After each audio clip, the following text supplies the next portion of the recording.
श्री गणेशाय नमः। सरस्वती माता की जय, गुरुदेव की जय।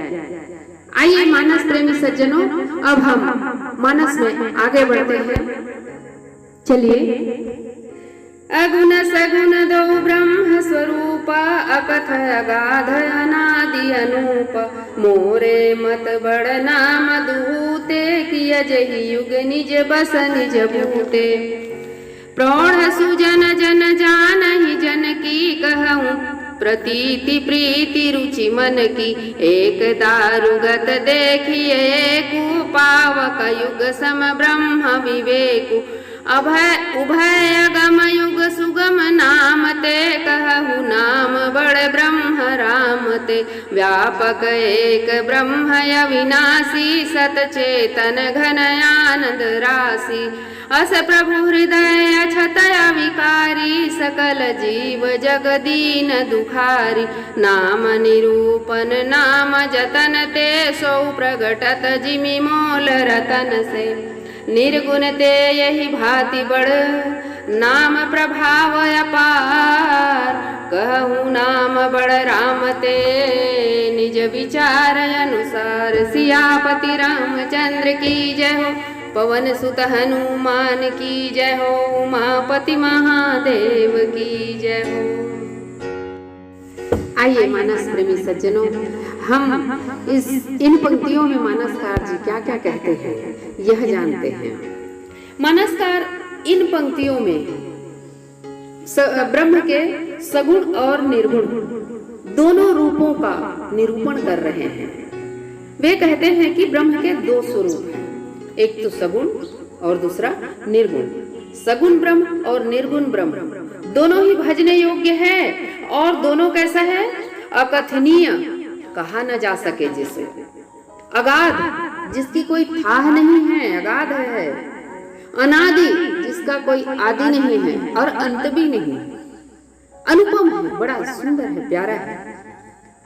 किंतु इन दोनों सगुण और निर्गुण के फेर में आप मत पड़िए, कहते हैं।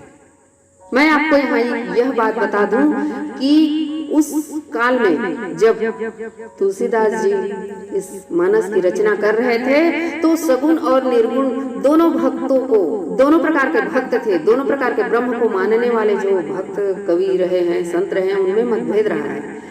तुलसी जी इस मतभेद को दूर किए हैं मानस में। वे कहते हैं कि निर्गुण सगुण दोनों ही से बड़ा तो उनका नाम है, और हमको उनका नाम ही जपना चाहिए, चाहे निर्गुण वाले हो चाहे सगुण वाले हो। क्योंकि वह जो नाम का स्वरूप है इतना सुंदर, इतना प्यारा है कि युगों युगों से भक्तों को अपने वश में कर लिया है और करता रहा है, करता रहेगा। तो ये बात वो इसलिए कह रहे हैं कि मैं जो कहना चाहता हूँ हृदय से कह रहा हूँ, और इसको समझदार लोग समझ जाएंगे। समझदार विद्वान पुरुष जो होंगे वो समझेंगे, अवश्य समझेंगे। कोई गलत बात नहीं है, ये जानेंगे इस बात को, और निर्गुण सगुण की फेर में वे नहीं पड़ेंगे। अपने मन की प्रीति और विश्वास से कहता हूं, ये बात कहते हैं। ब्रह्म स्वरूप का निरूपण दो प्रकार से और भी होता है, एक प्रत्यक्ष और दूसरा अप्रत्यक्ष। जैसे अग्नि काष्ठ में भी है और प्रत्यक्ष भी है। काष्ठ में कैसे अग्नि है, उसके अंदर है, और बाहर जो अग्नि है उससे उसको जला दिया जाए तो वह लकड़ी में भी प्रकट हो जाता है। तो बाहर भी अग्नि है और लकड़ी के अंदर भी अग्नि है। इसी प्रकार से ब्रह्म का स्वरूप है, हमारे अंदर भी है और बाहर भी है। अगर हम नाम का निरूपण करते हैं तो हमारे अंदर जो ईश्वर निवास करते हैं वह जरूर प्रकट हो जाएगा, किसी भी रूप में प्रकट हो जाएगा, उस अग्नि की तरह।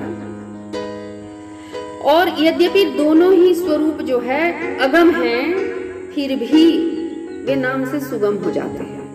सगुण निर्गुण दोनों ही अगम है। अगम अर्थात जो जिसकी प्राप्ति न हो सके, किंतु नाम के द्वारा हम उन्हें प्राप्त कर सकते हैं। इसलिए मैं कहता हूं कि ब्रह्म और राम दोनों से ही उनका नाम बड़ा है। ब्रह्म और नाम, ब्रह्म और राम, यहाँ ब्रह्म जो है निर्गुण है, राम जो है सगुण है। ये दो रूप में यहाँ पर तुलसीदास जी ने प्रस्तुति की है कि ब्रह्म निर्गुण, राम सगुण। इन दोनों से कौन बड़ा है? उनका नाम बड़ा है, क्योंकि वह अविनाशी ब्रह्म एक और अनंत की राशि होते हुए भी जड़ चैतन्य सब में व्याप्त है। वह अविनाशी ब्रह्म जो है सगुण स्वरूप में भी है, निर्गुण निराकार में भी है, जो कण कण में विद्यमान है, जो ऐसे ही नहीं मिलेंगे। मिलेंगे तो कैसे?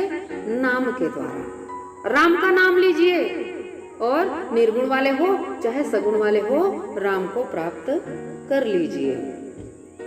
इसीलिए हृदय में ऐसे निर्विकारी प्रभु के वास करते हुए भी संसार के प्राणी दुखी रहते हैं। हमारे अंदर ईश्वर है, फिर भी हम दुखी हैं, भटक रहे हैं उनको प्राप्त करने के लिए। हम ये नहीं जान रहे हैं कि हम उनको कैसे प्राप्त करें। उनको प्राप्त करने का सीधा सरल सा उपाय है, उनके नाम को भजे, उनके नाम का भजन करें, रट लगावें, तो फिर वे अवश्य प्राप्त होंगे।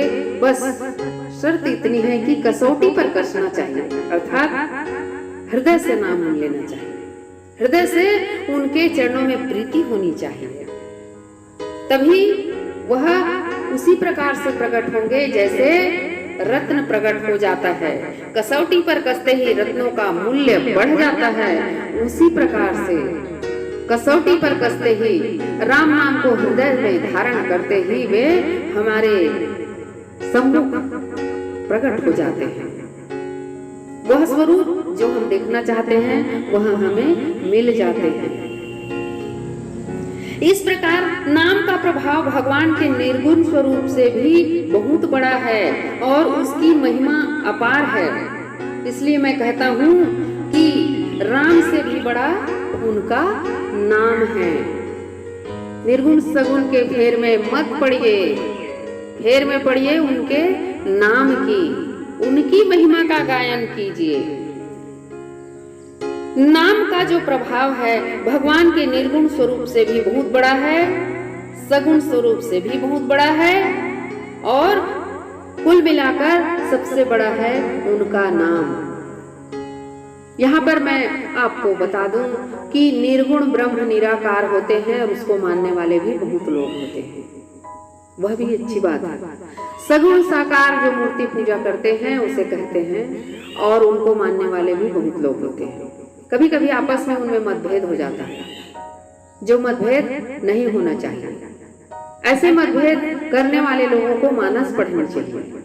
मानस का पाठ करने से उनको यह पता चल जाएगा कि वे आपस में फालतू ही लड़ रहे हैं। यहाँ तो हम दोनों एक ही हैं, हम दोनों के भगवान ईश्वर को प्राप्ति का एक ही मार्ग है और वह है नाम। निर्गुण वाले भी नाम जपे, सगुण वाले भी नाम जपे और ईश्वर को प्राप्त कर ले। सियापति रामचंद्र की जय।